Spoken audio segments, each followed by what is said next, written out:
Sa bawat sugat ng bayan, may pag-asa pa bang tunay na pagbabago?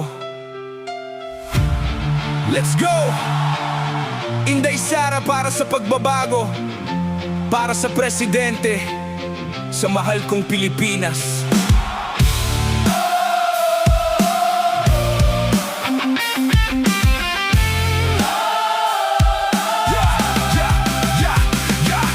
Nakikita ko ang hirap sa mata ng masa, mga pangarap tila parang unti-unting nawawala. Sa kalsada, gutom ang kalaban ng bata, habang ang ibabulsa lang ang pinapalaki nila. Sistema na bulok, sino bang lalaban? Mga pangako noon, bakit parang nakalimutan? Gusto lang naman ng tao ay maramdaman na may leader na handang umintindi at samahan.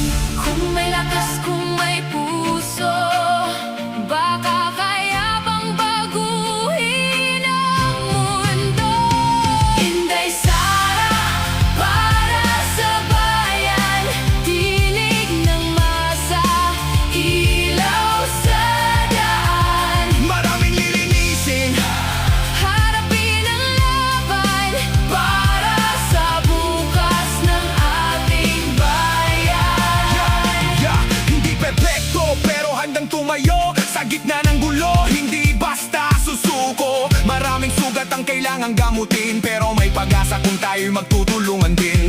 Di lang pangalan kundi paninindigan, hindi lang salita kundi tunay na galawan. Kung may malasakit at tapang sa puso, baka ito na ang simulaan ng bagong yugto. Kung sawa ka na sa paulit-ulit na kwento, panahon na para baguhin